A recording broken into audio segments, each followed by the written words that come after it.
Kia ora, and welcome to Constellations and All That. I'm your host, Tracy Cartwright, and together we will be exploring the world of family constellations with facilitators and clients from around the world, looking at different perspectives and experiences in the work, having a cup of tea and just chatting with some friends around their experiences in constellations. We'd love for you to join us. I hope that you enjoy this series as much as I have loved making it.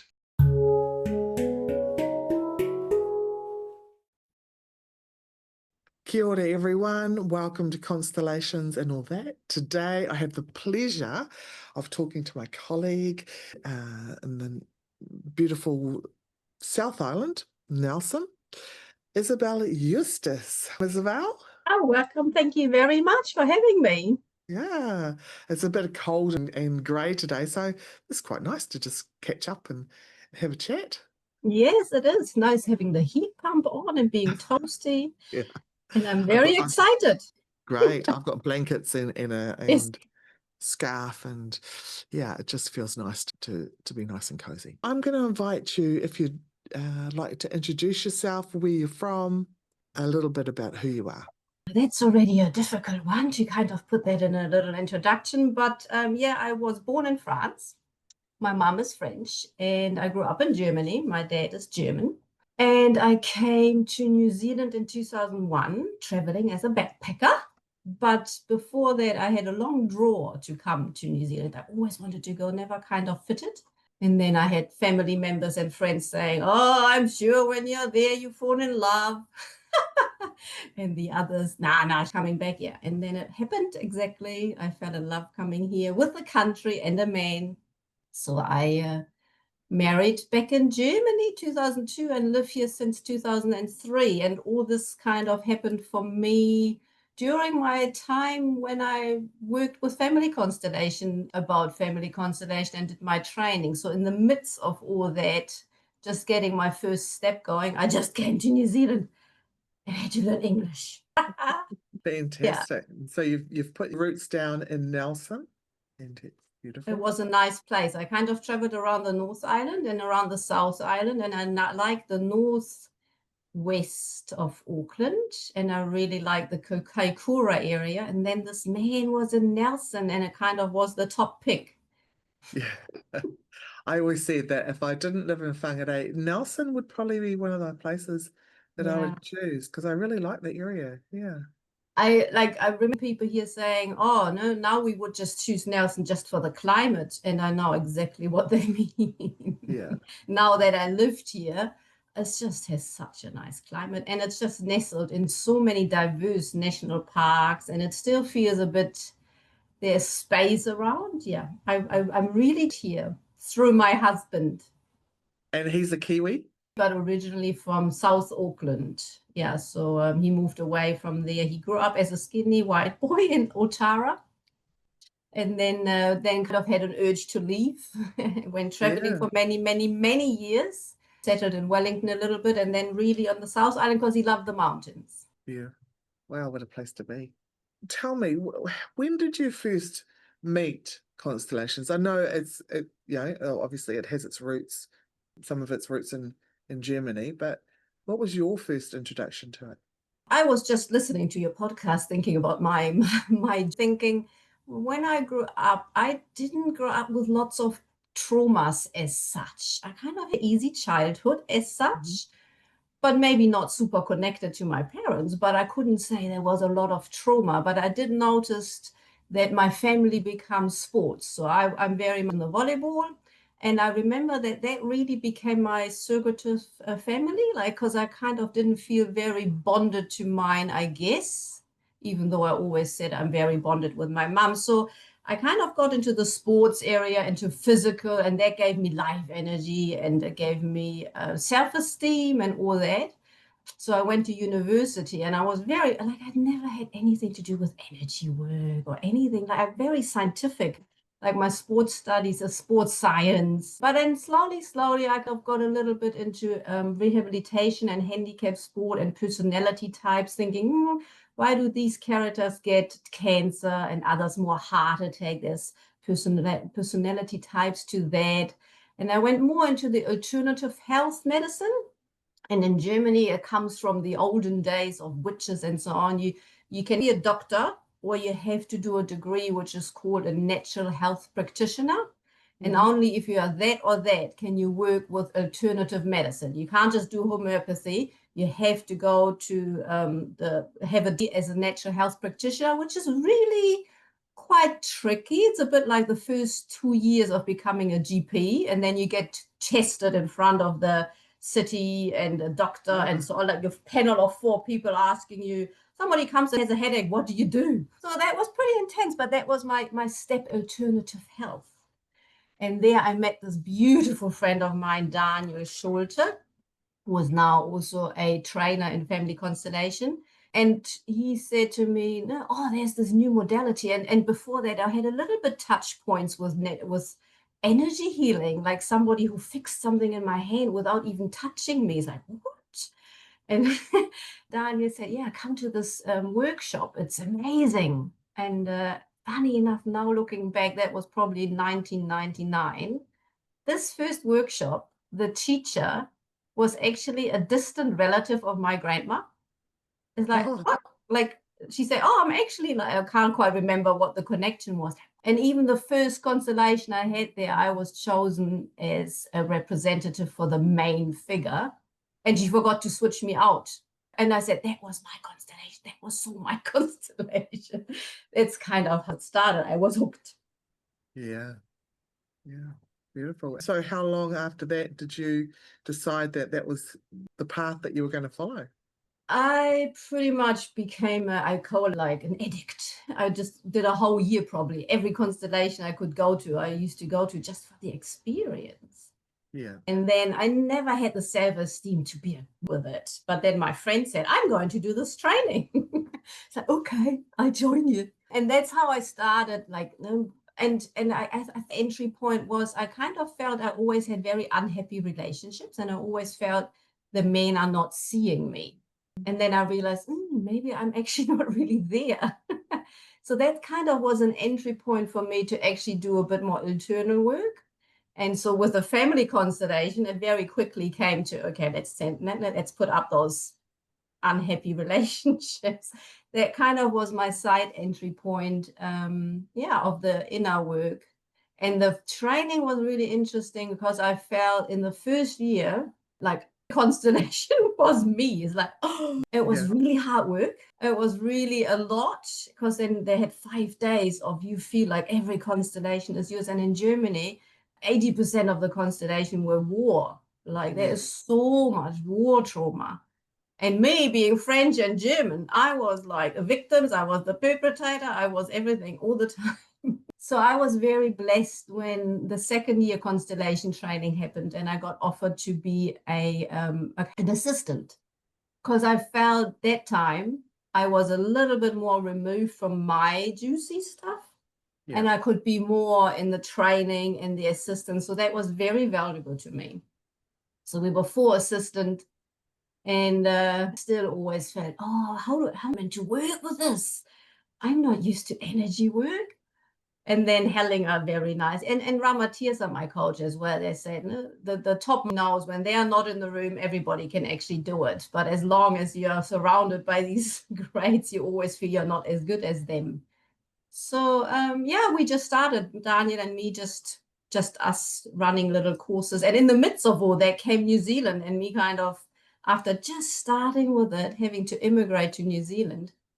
Yeah, that was a bit harsh, because I would describe my style very much as the beginning style, where it's quite pure in a way and uses a lot of, Hellinger at the beginning used a lot of healing sentences.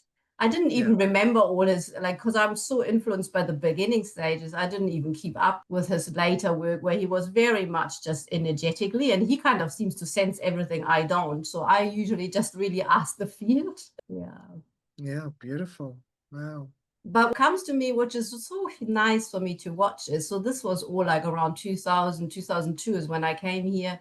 When we were in the beginning phase of all that, we went to workshops, we went to the Congress with Bert Hellinger, and it was just for everything we wanted, like a sponge. And then me coming here and then having a family, having to work for a living, and Family Constellation always was more like a hobby.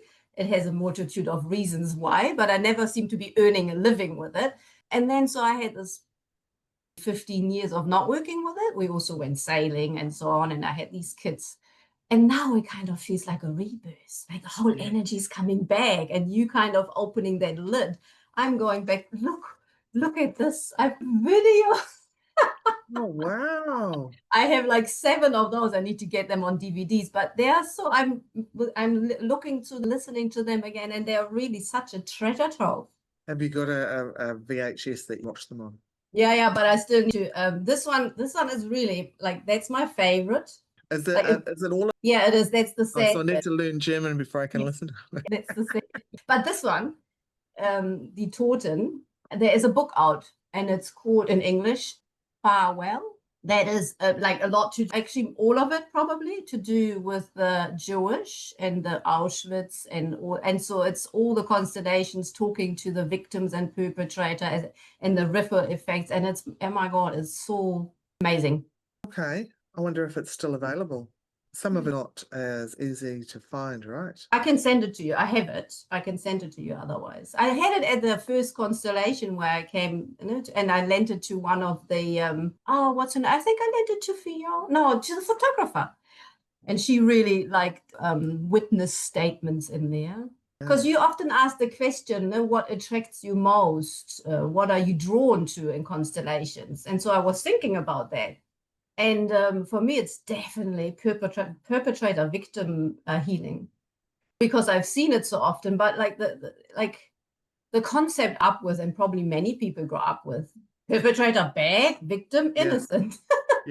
Yeah. And absolutely. it's not just the mental understanding. When I really felt it on a deep level, when Hellinger was like the healing, when the souls finds the way together, and you unite these, and the healing out of that, to experience that and in these positions. And also with my background of French and German, that is definitely something which draws me again and again and again. And the sentence he said, which really ruffled my feathers, and a lot of feathers, was the sentence, victims can become the greater perpetrators. It is so true. And it is so, like you say that, and I still feel when I say it, it's like, I know that society doesn't quite like that sentence. No, society wants them to be the victims, and then they can play their little violins and everything. It's like it's all going that way. But actually, perpetrators, victims are perpetrators generally, not always, but generally. And then that's like you say, they become the bigger perpetrator, right? Yeah. And for me, that lands very deep. And I remember seeing, I remember being in a constellation. I think it was the sister. And so her sister got murdered. And I was in the constellation, the victim, the sister, and murderer was there. And like to feel this and to allow you, I said, it's like a love story. I love this person. And you kind of, you can't say that. No? And I was in his arms, and it was a unity. And that stayed with me. It's like, oh my God, if you take the mind and the away and really let just the energy go, that's big. I remember doing with Barry Crossed a constellation around schizophrenia. My family, there's schizophrenia in the family, so the field is schizophrenic. And I was so connected to the perpetrator, and my mind was saying, you should be more connected to the victim. They're the ones that have experienced this. But my heart was so connected to the perpetrator. And it made me how over my life I've gone away in a way of nobody wants them in the family. There's a part of me that's been bringing them in energetically, and a part of myself from my own sexual abuse and the stuff like that I experienced. There was this unconscious loyalty to the perpetrator there as well. Perpetrators, actually. But it's fascinating, isn't it, when we think society says, this way, but actually think belongs. And if we can acknowledge that, we find that balance, that peace. And it feels soothing to me to kind of continue with my background. Recently, I think maybe 2 years ago, through one of these online conferences, really got a taste of how protective my French family system was with not allowing me to even look to the perpetrator German side. It's the whole system which kind of kept me away, because I used to say, why am I never like, because in family constellation, you just work with what comes up. So I start with something and boom, it goes to the French side. Boom, it goes to the French side. Every time I follow the energy, it just goes to the French side. Maybe we should just find out why I'm not allowed to look into the German side. And then it kind of is like boom, boom, boom, boom, boom. So yeah, I have a very affinity to, or it soothes my heart, let the perpetrators have a place. Because I know it's in my background. It belongs to my, and not to just condemn it. Oh, you have perpetrator energy, and to see everybody has it. Yeah, that does something to my soul. Yeah. And often people don't want to admit that, right? No, I know. No. Especially when we come from good families. I'm doing, for those who are listening to this, I'm doing air quotation marks here, good families, which is often trying to find a balance for something that has been not so good in the past. Yeah. I mean, there's good in not is all families. Yeah, and that's the other thing from family constellation. For me, it's kind of it's like a that sounds a bit like a spiritual or like a religion. Like it has soothed my heart. Yeah, everything is okay. Everything has a place. Yeah, everything is how it is, and really to take the good and the bad out of things. It Yes. is how, yeah, to really try to not use those too much. It's entanglement and less entanglement, whatever. But yeah, if I feel into that, I'm not always into that. You know, I live in the real world and I get angry and I judge. But if I work every time, my heart and gets so soothed. We're just part of something, and we all have our little thing to carry. One of the most valuable things as a facilitator, right, is to be able to step out of the judgment. Yes. It's essential. Yes. To facilitating, you have to step out of judgment, your own opinions, thoughts, and really feel what's there. Yeah. It just shifts we become an empty vessel as a representative and also as a facilitator, I feel, because you're allowing yourself to feel what's there, acknowledge what is, and it feels like magic, but the medicine happens. And that's, I listen to you and you come from energy work and it fits so well together. That was my learning lesson, to kind of like I can kind of feel something, but to trust. Yeah, that's the beauty, right? We all come from different angles and come in with our own and pathways in. Did you get to meet Bert Hellinger? Yeah, not as a one-on-one, but I met him on a conference. I was just talking to Daniel, was it Würzburg or Nuremberg? A huge conference. And so you kind of go under in the messes, and they have the little breakout rooms as well where you do. And then there was so many interesting topics. Where do you go? And so he was just in the big area with everybody doing his thing. And I have to say, for me, it feels a little bit, I just turned this noise off, sorry. For me, it feels a little bit, I kind of feel I know him through all the videos I watched. And he could be harsh. And it's like, oh, at the beginning, I thought, like my teacher, Ramatiasa, he is a sannyasin, like an Osho follower. So they're very used to working with energies again. And I was always in awe, how can he feel this? But he was gentle. And Hellinger could be very very harsh. I also really liked his humor. He had this little smile and this little humor, and I know what he's doing. So I kind of feel I know him just through all the constellation I watched. And he is such, for me, he really is a priest. Like he has something so soothing when he talks and when he does his thing. It's like a serum. But yeah, I sometimes found him a bit, and I still sometimes a bit harsh in how he deals with these people and how he pushes them. Gained a lot of followers, but he also gained a lot of not fans. What would you call them? Critics. Yeah, in Germany, when he came up, like everybody was criticizing him, and he was saying that sometimes the prophets are only recognized outside their land. So not necessarily in Germany, but outside from Germany, he gets actually acknowledged for his work. He was in the newspapers, especially with his to say that the perpetrators can be the greatest victim in Germany. Really?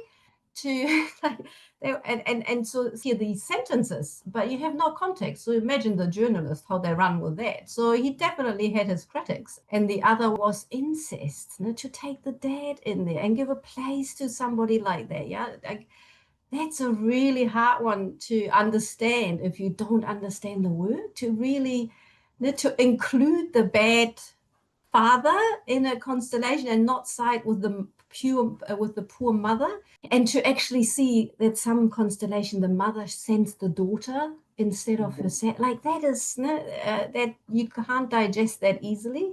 So there was a lot of critics about it. Absolutely. It's calmed down a bit, and then I remember there was one constellation where the person in the constellation showed suicidal tendency and he committed suicide later on. So then Hellinger was blamed. Well, how often does someone go to a psychologist or Yeah. therapist and they do that too? So, It's just because he's more in the spotlight, so it was yeah, picked up. absolutely, absolutely. I was in Cologne in 2006 with my teacher, that he invited him, and that was, I watched it on a video. It was such a cute, intimate, even Hellinger and him, it was such an intimate interaction when he was there. But I was already living in New Zealand. I sent you a mini clip, I think, from the video. Yeah. So I get there's quite a bit of information and there's quite a bit of misinformation. I remember someone back in the early days, one of my teachers said to me that he was such a private man that he never really spoke too much about his past, because it was, for him, that wasn't important. It was more the work that's coming forward. But what is your understanding? Because from my understanding, that a young man who went to the war, he wanted to be a priest, he went into the war, and then became a prisoner of war? Yes. Yeah. So I just read a biography, which is really worth reading. I have the picture of, I didn't bring the book down, but it's such a nice picture. I can't remember all the details, but yes, he was a prisoner of war and he could have died 3 times, but he never died. Like in the left, and he was definitely in the midst of everything at the front, and he knows what it means to be a soldier and suffering and prisoner of war. And I remember that he was in this train with everybody else and brought somewhere. Not so long though. I do remember that he was a priest in Germany, and they were initially not required to go. He was in a monastery to the war. He was not, and so only at the later on, they suddenly took these priests of the monastery to also decide, oh well, you have to be a soldier now. And so I know mostly now of the book. It was always knowledge in the community that he worked as a principal with the Zulus for long, and he actually credited a lot of his moving away from the priesthood to the Zulu living. He really rejected the lots of stuff from the Catholics later on. He became very critical of that because, and I think his life in Africa was part of that, where he kind of connected to something else outside of the boundary. Yeah. Well, they kept the memories, didn't they, of Yeah.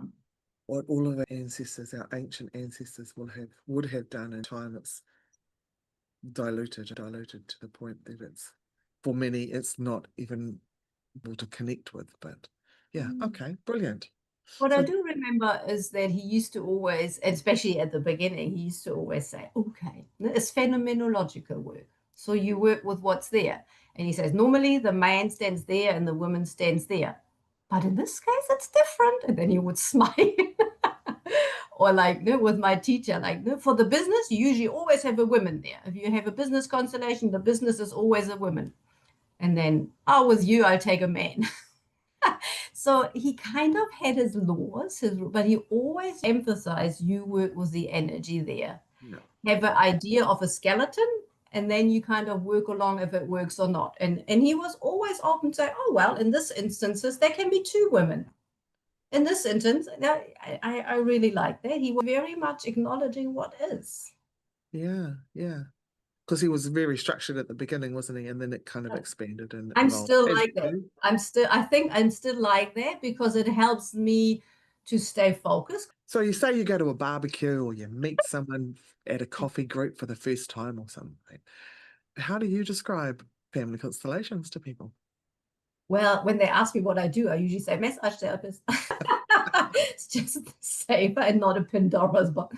But yeah, it probably changes every time. But if I kind of think about it, I tend to say it's a modality where you can bring to light hidden dynamics.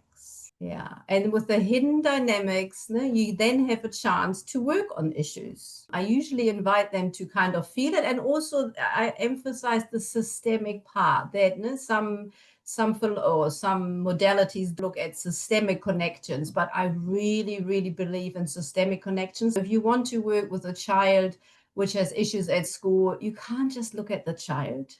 You have to look at the system the child is in, which is the family and others.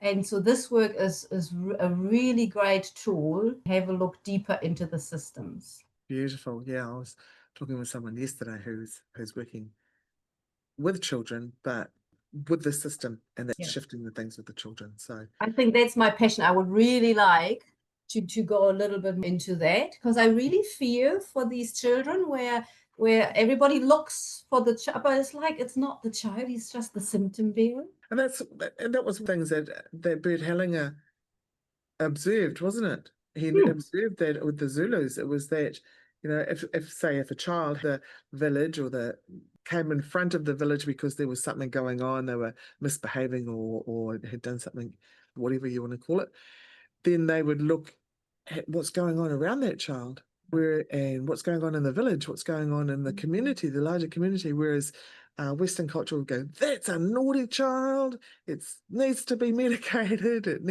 like, there's so much more. So much more. Yeah. Fascinating. Do you have a favorite facilitator? Someone that you follow a lot? I really so very close to my heart, and I always channel him is Ramatiesa, just because he's also, but I really align with Judith Hemming. Yes. At just her energy, her way of that really resonated. Susie Tucker, I really liked. Mm-hmm. Yeah. Yeah, I've worked with both of them too. They're amazing. They really have an energy, or how I can align to. Brilliant. I quite like your energy, but I haven't seen your work yet. I think there's a few people that could say that. At the London intensive, I was due to have to run a workshop on the second day. We had the opening and then the second day, and I lost my voice completely. Had lost my voice. And it was a build-up of things, but it was, I mean, there's some really good bit, but there was also like, I can't even run a workshop. I did do a sound bath, amazingly enough, and normally I use my voice to tone and bring in sound in sound bath, but what I did was I delegated to my team, and so I had some instruments that I didn't have to use, wind, and then I got someone else to play the wind instruments, and I got someone else to use their voice for the toning. And it was beautiful. Yeah, there was a few people saying, I was so looking forward to your workshop. And it was like, me too. Actually, the shamanic side of what you do is starting to attract me. And I have a vague feeling that somewhere in my past, I'm discovering now since 2 years, are some witch energies. Because I remember my grandma giving me a book about healing herbs. And I really thought, I want to work with herbs and healing and so on. And now I'm getting really into the sounds and the healing of shamanic energy. But I'm a bit of the Western side as well, thinking, it's just too spooky for me. Oh, there was a lot of resistance. Yeah, I know. To seep into that, I was like, I don't want to be seen. I'm already weird enough. Do I want to be seen like that? And it just got more and more, the more I resisted it, the bigger it got, like, overwhelming. And to the point that I ended up with big issues in my thyroid because I wasn't letting the sounds out and I wasn't being authentic in myself. So, I highly recommend you tune in and listen to your body, what it's telling you. And for the drum, I shared this here already, I did not want to make a drum. I did not want to play a drum. Oh, wow. I'd had beautiful experiences when I was really young. My cousin was the drummer for Tim and Neil Finn, from Split Ends. Before they became Split Ends, they used to practice in my grandmother's garage. And I would sneak in. I was only about 4. I'd sneak in and I'd be hiding behind the bales, and I'd be with them. And then in the breaks, my cousin would let me go and play on the drums. And I loved that. And then as I got older and I started more on the journey, people would say, "Oh, you're a shaman. Why don't you play the drum?" And they'd give me a drum and a circle and stuff, and I'd go, "Ooh, no, no, no, no." I didn't want to own that. I wasn't owning that label. Yeah. I felt like there was so much more that needed to happen, and in this lifetime, I'm, maybe in another lifetime. Yeah. And then one day I woke up and I had this very clear voice that had said to me, "You need to make a drum." And I was like, "What the? I don't want to make a drum." But it was, I know there is particular voices that very clear, and I argue with them. I end up going around in circles and get myself into a bit of trouble. So I found a drummer and made a drum love with it. And then I made another drum and held more circles. And then now I'm a drum doula. Absolutely love them. Yeah. Yeah, inspiration. We'll see when I get that voice. or the blockage. Well, it had been the voice that had saved many times. Yeah. Yeah. I was living on the edge for a very long time. And I had some very close near-death experiences. And it was a voice that had kind of made me go, "Oh, okay, all right, I got to go in this direction." Or, "No, I can't go out here." Oh, okay. And then something really major catastrophized happened. So, yeah. So it was that was also like, "This is the direction you're going in, make a drum." Oh, really? Okay. I love it. Seems that life is a little easier when I listen. Yeah. And they don't have to yell at me anymore. So they say. Yeah, beautiful. Some facilitators have certain themes that they work with a lot, like some facilitators are trauma specialists, or they work with addiction, or maybe they work with couples or children. Is there you find, or that you lean towards, or that you find that shows up a lot in your work? I think it goes through waves. And at the moment, it's a lot of excluded things which haven't been acknowledged. And it is even recently, there is a lot of betrayal energy, if you would call it. And we don't quite know what happened, but it's very clear that something bad happened. And then you include the victim or the part to it, suddenly there is healing. Yeah. So, yeah. And funny enough, at the moment, there's also abortions a lot.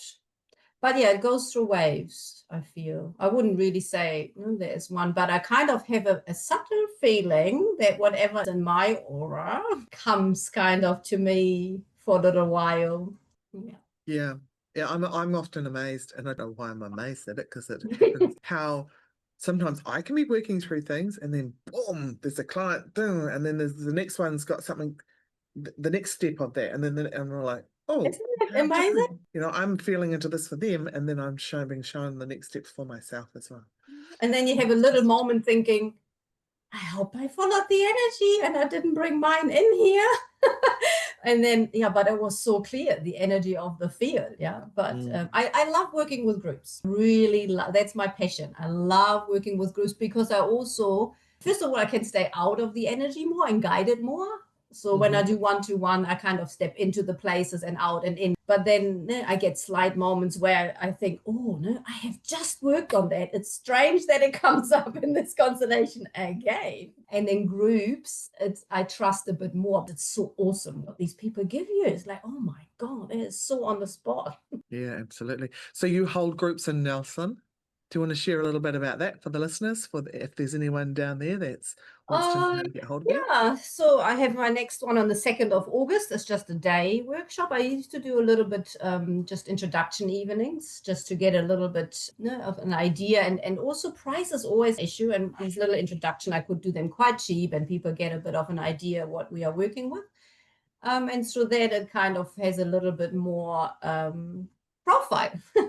So it kind of ripples along. And so the 2nd of August, it's a day workshop here right in town at the Chorus Center. And then my weekend workshop is on I think it's the 9th, 10th, 11th of November. We'll probably do most likely Friday evenings as a check-in and then Saturday, Sunday. Wonderful. And so if someone wanted to get hold of you, how would they do that? Yeah, at the moment, it's best my email address because I'm working with a lady on I thought I had a domain name and had it all on the way, and suddenly something else pops up. So I'm working on my website because the domain name I wanted and paid for 3 years seems to be hosting something else. And I said, I can't deal with that now, but I'm dealing with it. So no website at the moment. And so email would be nelsonconstellation@gmail.com. Fantastic. Fantastic. Gosh, it's been an hour already. Can't believe it's just gone so fast.